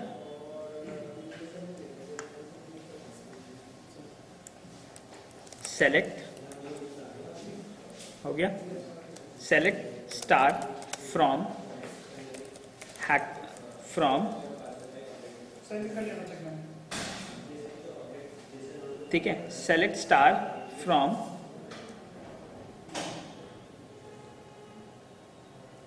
जॉब्स, ओके, वेयर। अब जॉब्स में कुछ एक कॉलम है, चलो एक बार पहले दिखाता हूँ, यहाँ पे करते हैं। जैसे यहाँ पे जॉब्स है, जॉब्स के अंदर क्या है, हमारे पास जॉब डीबी है, जॉब इमेजेस हैं, टाइटल हैं, कंपनी नेम, एक्सपीरियंस, ब्ला ब्ला ब्ला ब्ला ब्ला, बहुत सारी चीज़ें, ठीक है, ओके। तो यहाँ पे हमारे पास इंडिविजुअल आईडीज़ हैं और डेटाबेसेस हैं, ठीक है, जो भी उनके डेटाबेसेस हैं और जो इनकी इन्फॉर्मेशन हमें दिखानी है, डिस्प्ले करानी है, ठीक है। हम क्या कर रहे हैं, जब ऊपर यहाँ पे जॉब आईडी 5 दे रहे हैं जॉब नंबर में, ठीक है, तो उसकी सारी की सारी इन्फॉर्मेशन फेच होके इस पेज के ऊपर निकल के आ रही है, ठीक है। जैसे टाइटल निकल के आ रहा है, ठीक है, और क्या निकल के आ रहा है, डिस्क्रिप्शन निकल के आ रहा है, इमेजेस निकल के आ रही हैं, और भी कुछ इन्फॉर्मेशन, एजुकेशन, कॉन्टैक्ट्स, ये सब इन्फॉर्मेशन आ रही हैं। ये इन्फॉर्मेशन आ कहाँ से रही हैं, डेटाबेस से आ रही हैं। लेट्स से जॉब आईडी 5 पे अगर मैं आऊँ तो जॉब आईडी 5 में आप देखोगे तो ये आ रहा है WordPress, web designer, web developer, BM house, ये सब इन्फॉर्मेशन आ रही है और यही हमारे यहाँ पे डेटाबेस में दिख रही हैं, यहाँ से पेज पे दिख रही हैं, ठीक है। अब मान लो अगर इस क्वेरी को मैं यहाँ पे एग्जीक्यूट करता हूँ, ठीक है, select star from jobs where job DB is equal to job ID 5, okay. Let's say मान लो ये है वो कंडीशन जो वेब पेज पे एग्जीक्यूट हो रही है, where job ID is equal to job ID 5, string है ये, ठीक है। तो ये कोड एग्जीक्यूट हो रहा है और वैल्यू रिटर्न होके आ रही है, ठीक है। जब ये वैल्यू रिटर्न होके आ रही है फिर मैं इसको पार्स करके पेज के ऊपर डिस्प्ले कर रहा हूँ, ठीक है। अब अगर देखो, मान लो अगर मेरे को इसको एक्सप्लॉइट करना हो इस कमांड को, तो मैं क्या करूँगा, जैसे where job DB is equal to job ID 5, यहाँ पे हो गया। अगर इसके आगे मैं एंड लगा दूँ, एंड, ठीक है, 1 इज इक्वल टू 1, अगर मान लो मैं ऐसा लगा देता हूँ, ठीक है, देखता हूँ कि क्या ये क्वेरी कोड सही एग्जीक्यूट होगा। हाँ, ट्रू है ये कंडीशन, यानी मैंने जॉब आईडी 5 दी और साथ में एक और एसक्यूएल की कंडीशन लगा दी एंड लगा के, ठीक है। यानी जो कोड मैं यहाँ ब्राउजर से एग्जीक्यूट कर रहा हूँ, अगर ट्रू रिस्पॉन्स आ जाता है ट्रू कंडीशन के ऊपर, तो उसका मतलब ये होगा कि डेटाबेस में कोड एग्जीक्यूट हो रहा है, ठीक है। डायरेक्टली बाहर से एक आदमी मेरे डेटाबेस के अंदर क्वेरी एग्जीक्यूट कर सकता है बिना आईडी पासवर्ड के, ठीक है। चलो जैसे मान लो अब ये कोड है जॉब आईडी 5, ठीक है। सबसे पहले तो मैंने जॉब आईडी 5 की स्ट्रिंग को बंद किया, एंड लगाया, AND एंड, ठीक है। नई कंडीशन शुरू करी, 1 इक्वल टू लगाया, फिर 1 लगा दिया, लास्ट में डैश नहीं लगाया। क्यों? क्योंकि वो तो क्वेरी में अंदर ही जहाँ पे पेज पे कॉल होगा, मैं ऐसा इमेजिन कर रहा हूँ कि वहाँ पे ये वाला ब्लॉक बंद हो जाएगा, तो पूरी क्वेरी एग्जीक्यूट हो जाएगी, ठीक है। लेट्स से अब अगर इस क्वेरी को मैं एग्जीक्यूट करूँ, ठीक है, Ctrl A Ctrl C, let me just go to a new page here. Let's say if I go here and execute that, so now you can see that correct, this request is correct, क्योंकि WordPress वाला उतना part ऊपर select होके इस title के ऊपर आया है, ठीक है। अभी मैंने क्या किया, लेट्स से जॉब आईडी 5 शुरू किया, एक दूसरी कंडीशन स्पेसिफाई की 1 इज इक्वल टू 1, ये इसे ऐसे प्रोसेस कर रहा है। चलो खैर, इसका एक बेटर एक्सप्लेनेशन मैं तुम्हें दूंगा पूरा कि किस तरीके से ये किया जाता है, ठीक है। That I let you know tomorrow. SQL injections में मैं समझाऊंगा कि कैसे इंजेक्ट होती है, ठीक है। अभी बस तुम इतना समझ लो कि वेलनरेबिलिटी स्कैनिंग करने के बाद में आपको ये क्लियर हो गया कि जब आपका एक्टिव स्कैन कंप्लीट हो चुका है with the number of 13,090 request, आपको एक वेबसाइट के ऊपर एसक्यूएल इंजेक्शन के अटैक्स मिल गए हैं कि इंजेक्शंस पॉसिबल हैं, ठीक है।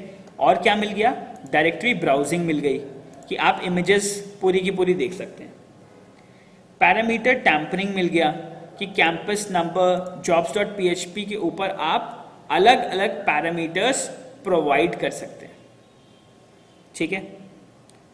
ये देखो, और इसका ना साथ में पूरा हेल्प भी आता है, क्या, parameter manipulation cause an error page और Java stack trace to be displayed, this indicated lack of exception handle, यानी एक्सेप्शंस हैंडल नहीं है कि अगर कोई एम्प्टी पैरामीटर्स अगर आदमी डाल रहा है तो एक्सेप्शंस आने चाहिए, यानी मैंने अपने कोड में एक्सेप्शन हैंडलिंग नहीं की है, ठीक है। तो कोई भी इसको वेबसाइट को गलत गलत पेजेस दिखा सकता है, ठीक है। तो इस तरीके से ये कुछ हमको मिले हैं। डायरेक्टरी ब्राउजिंग में क्या है, it is possible to view directory listing, directory listing में रिवील हिडन स्क्रिप्ट्स और include files, backup source files etcetera. तो अगर मान लो जैसे मैं इस यूआरएल पे जाऊं hackveda.in/images, और अगर मैं इसको लिस्ट करूं तो मेरे पास ये पूरी डायरेक्टरी लिस्टिंग आ गई उस सर्वर की, ठीक है। तो अब इस सर्वर पे जो भी मेरे पास इमेजेस स्टोर्ड हैं वो मेरे को दिख रही हैं। background.jpg क्या है, करियर पाथ क्या है, feedback.jpg क्या है, तो यहाँ पे अलग अलग फोटोज होंगी जो हमने सर्वर पे डाली हुई है, ठीक है। तो इस तरीके से डायरेक्टरी लिस्टिंग नहीं होनी चाहिए, क्योंकि कभी कभी स्क्रिप्ट्स वगैरह भी चली जाती हैं। हो सकता है इस डायरेक्टरी में मैंने कोई इंपॉर्टेंट स्क्रिप्ट्स डाली होती, वो डाउनलोड हो जाती, ठीक है, उनके अंदर कुछ आईडी पासवर्ड होता कनेक्टिविटी का या कुछ भी, तो इन्फॉर्मेशन लीक हो जाती, ठीक है। इसलिए डायरेक्टरी ब्राउजिंग हम अलाउ नहीं करते, ठीक है। क्लियर, समझ में आया। और जो मेन अटैक मिला है जिसके थ्रू आपकी वेबसाइट डाउन हो सकती है, आप उसका हैक कर सकते हैं एसक्यूएल इंजेक्शन, ये मैं आपको बताऊंगा कि कैसे वल्नरेबिलिटी एक्सप्लॉइटेशन किया जाता है, ठीक है। क्लियर, वल्नरेबिलिटी स्कैनिंग आपको समझ में आ गया क्या चीज़ है। आप जा सकते हैं, अब hackweather.in रेड से डिस्प्ले हो रहा है। रेड से डिस्प्ले होने की वजह ये है कि ये कुछ आपके पेजेस हैं जिनके ऊपर आप एसक्यूएल इंजेक्शंस परफॉर्म कर सकते हैं। SQL injection is one of the most biggest vulnerability to hack any website, okay. Clear, समझ गए। So this is how it is exploited. अब कैसे आगे हमें इसे एक्सप्लॉइट करना है वो आगे हम देखेंगे, ठीक है। चलो, तो जैसे ये था आपका hackweather.in,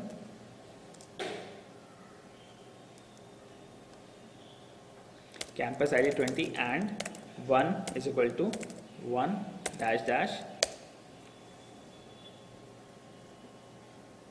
खैर वो पेज ओपन कर रहा है, बट एसक्यूएल इंजेक्शन से एक्सप्लॉइट कर सकते हैं। मैंने अंदर क्वेरी ऐसे लिखी हुई है कि यहाँ से अब ये वाला एग्जीक्यूट करना डायरेक्टली पॉसिबल नहीं है, बट मैं आपको पहले कॉन्सेप्ट समझाऊंगा कि किस तरीके से एक्सप्लॉइट किया जाता है मैनुअली, ठीक है। Clear, now let's see. So I hope it is clear that how vulnerability scanning is done, and with scanners how you can perform the attacks. Now let's say ये तो थी आपने actual manual seed provide किया था, sorry automatic seed provide किया था hackweather.in, और उसने पूरे URL को स्कैन किया, ठीक है। मान लीजिए आप एक पेनिट्रेशन टेस्टर हैं और आप उन पेजेस को स्कैन कर रहे हैं जो कि वेब पे विजिबल नहीं है, स्पाइडर उन्हें क्रॉल नहीं कर सकता, बट आप मैनुअली उन यूआरएल्स पे जा सकते हैं, ठीक है। तो उस केस में आप प्रोफेशनल पेन टेस्टिंग कैसे करेंगे। प्रोफेशनल पेन टेस्टिंग के लिए जब आपने अपना OWASP रन किया है, ठीक है, चलिए हम इसका एक नया सेशन शुरू करते हैं. न्यू सेशन पे मैंने क्लिक किया. ओके, अब देखिए ध्यान से. Everybody now. So now you can see that at this moment we don't want to go for a quick start for this website. अब मैं OWASP को अपने क्रोम के थ्रू क्रॉल करूंगा. ठीक है, क्रोम के थ्रू कॉल करने का मतलब ये है कि जब भी हम इसको OWASP को रन करते हैं तो this runs on a IPN port number. Okay, 8080 के ऊपर ये सर्वर की तरह से काम करता है और हम इसको एक्सेस कर सकते हैं. ठीक है, कौन से पोर्ट के ऊपर लिसन कर रहा है वो आप कमांड प्रॉम्प्ट से टेस्ट भी कर सकते हैं. देखिए इधर, let's say netstack -abn find string 8080. तो 8080 लिसनिंग है. ठीक है, abn पे मैं सर्च कर लेता हूँ. abn पे जाके if I go to my, there are different number of ports which are running here. Okay, let's say we come here.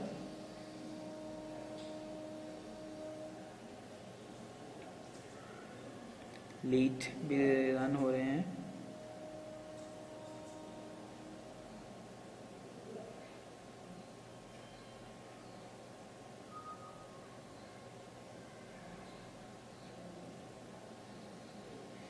ठीक है, आपके लोकल होस्ट पे पोर्ट नंबर 8080.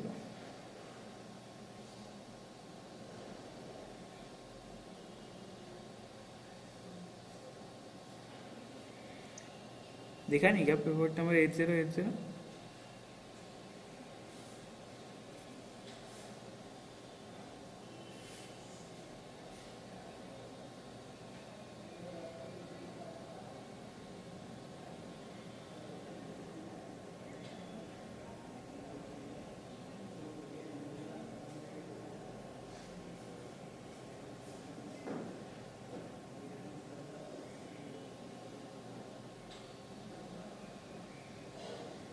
हाँ, here it is.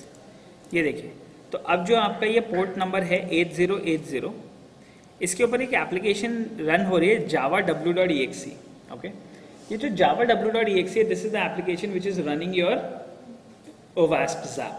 Okay, OWASP Zap Java based open source application है. ठीक है, jar file run हो रही है और वो जार फाइल जो रन हो रही है वो java.w.exe के थ्रू रन हो रही है. ठीक है, तो अब आप क्या कर सकते हैं, 8080 जो है you can set it as a proxy on any of your browser, और फिर जो भी पेजेस आप क्रॉल करेंगे ऑटोमेटिकली OWASP के थ्रू वो स्कैन होते जाएंगे. ठीक है, चलिए लेट्स से मान लीजिए मैं क्रोम पे आया. I have gone to settings. Okay, on the settings here I tried to search proxy settings. Okay, content. Okay, just hold on. So we'll go to the proxy settings.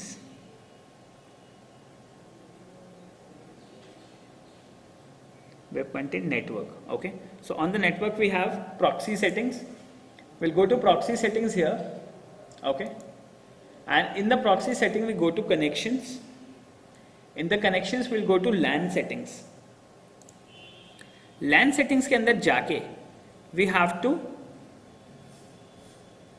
set name of a proxy server.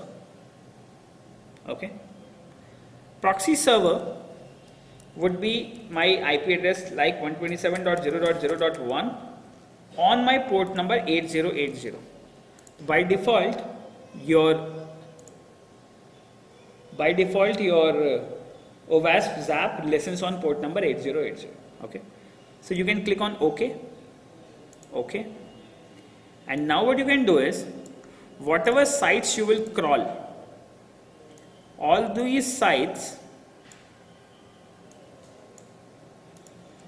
will be automatically displayed or crawled on the left hand side section. Okay, तो let's say मैंने यहाँ से एक site खोली hackveda.in, मैंने एक request parse किया यहाँ से, just trying to open the website, और अब आप देख सकते हैं साइट्स में ऊपर hackveda.in ओपन हो गया, ठीक है। जबकि मैंने यहाँ पे कोई URL अभी hackveda.in पड़ा हुआ है, बट मैंने अभी खोला नहीं है। लेट्स से इसको छोड़ के मैंने यहाँ पे एक दूसरी साइट खोली facebook.com, okay. Let's say we have provided facebook.com। अब जैसे जैसे मैं जो भी पेज खोल रहा हूँ, वो जिन जिन पेजेस को रिक्वेस्ट भेज रही है, जैसे मान लो hackveda.in खोली, उसने ट्विटर को रिक्वेस्ट भेजी तो ट्विटर भी स्कैन हो गया, ठीक है।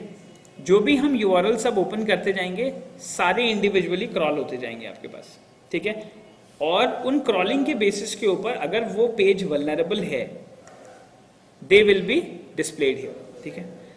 फेसबुक इसलिए क्रॉल नहीं हुआ क्योंकि ये कह रहा है this connection is not private, attackers might be trying to steal your information, okay.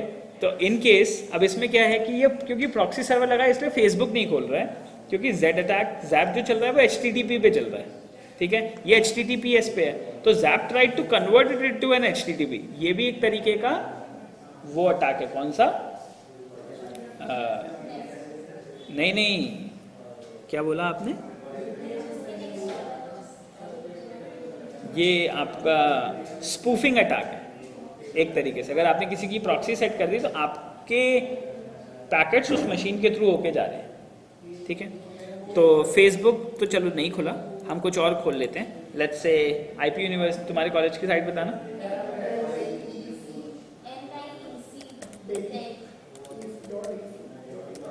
NIEC Delhi, हाँ, ओके। लेट्स से चलो हमने NIEC खोला, तो आप देख सकते हैं NIEC दिल्ली भी खुल गया, AC.in। So whatever you are trying to call, कुछ और है क्या इसका URL?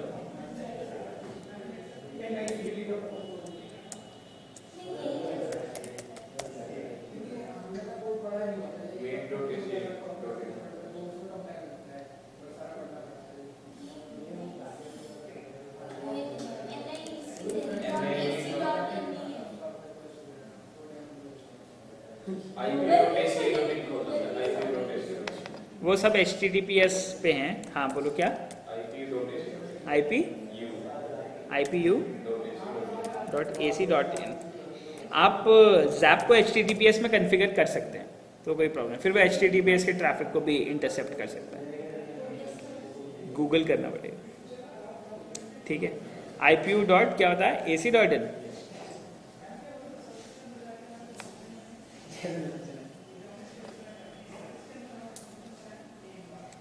ओके,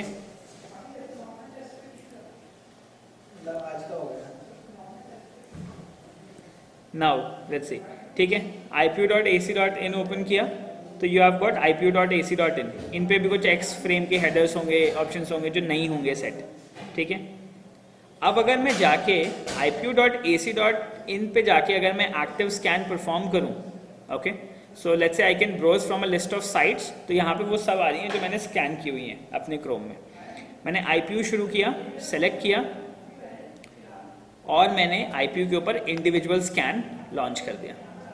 तो अब IPU अब पहले पूरा स्पाइडर होगा, ठीक है, और इसके अंदर जो भी पेजेस होंगे, इंपॉर्टेंट PDF फाइल्स होंगी, रिक्रूटमेंट की, इसकी उसकी, तुम्हारे पास पूरी एक लिस्ट आ जाएगी। तो तुम IP यूनिवर्सिटी की तसल्ली से बैठ के देख सकते हो इनकी साइट पे पूरा क्या क्या है, एक एक ब्राउज करने की ज़रूरत नहीं है, ठीक है। तुम्हें देखो एग्जाम डेट शीट्स और जितनी भी PDFs हैं, एवरी URL इज अवेलेबल है, ओके। ये सारे URLs आप Ctrl+A करके कॉपी भी कर सकते हैं और आप इनको यूज़ भी कर सकते हैं, ठीक है। So let the scan complete. तो देर आर अराउंड, सो यहाँ से आप जाके आप एक्सेस भी कर सकते हैं। क्या कह रहे हैं? Sorry, alerts. अभी तो वो स्कैन अलर्ट्स तब आएंगे जब एक्टिव स्कैन शुरू होगा, अभी तो सिर्फ स्पाइडर कर रहा है, तो URL ढूंढ रहा है, ओके। जब पूरा स्कैन हो जाएगा तब you will get the alerts. So this is how it is done, but I'm not going to do that for IPU at the moment because I'm not allowed to do that, okay. This is just for reference. Now, so this is how you can go for individual websites, और जो भी websites साथ में connected हैं, जिन websites को हम खोल रहे हैं उनके साथ अगर कोई associated websites हैं, तो ये देखिए vc.php, ये सब देखिए मुझको ये पता चल रहा है साफ साफ कि ये वेबसाइट PHP पे बनी हुई है, और PHP के अगर कोई मेरे को, क्योंकि मुझे PHP आती है और मैं इसे अटैक कर सकता हूँ, I can go and hack this website and put that down. Okay, clear? तो वल्नरेबिलिटी स्कैनिंग आपको पता चल गया क्या है, what is vulnerability scanning, and with individual protocols like your cross-site scripting attacks and all these things can be considered as your security attack protocols, as CAP is the name, और फिर आप इनको आगे अटैक कर सकते हैं and you can get some potential information. Okay, so I hope vulnerability scanning is now clear. Okay, तो अब आप Z-Attack proxy use करके you can go to individual websites, you can try to scan the websites and see what vulnerabilities may occur on the websites, and then you can learn what types of attacks you have to learn. Okay, so that you can attack those websites. So there are different types of attacks possible. ज़रूरी नहीं है सारे attack से आप site को ही down ही कर दोगे, ऐसा नहीं होता, ठीक है? जो रिमोट फाइल एक्सक्लूजन के हैं उसमें आप शेल अपलोड करके you can access the server. Information disclosure में आप इंफॉर्मेशन आपको मिल सकती है. स्पाइडर करने की वजह से आपको इंपॉर्टेंट रिसोर्सेज कभी कभी साइट के मिल सकते हैं, ठीक है, जो PDFs URLs में नहीं है बट लिस्ट हैं, डायरेक्टरी लिस्टिंग में आ गए या कहीं से आ गए, आपको मिल गया पूरा डेटा. तो you can do that for your research and for your learning. Okay, do not try to hack any website because it's absolutely illegal to do that. Okay, until and unless you have a penetration testing pink slip available with you. Okay, clear? Now, so I hope you are clear with the concept that how vulnerability scanning is done using open source Z-Attack proxy tool. So this Z-Attack proxy tool is quite better than Nikto, because here you can see the requests which are being sent, you can individually select the request, you can modify the parameter, you can view the output, you can do a lot of things. Okay, so next the attack part we'll do in the next session.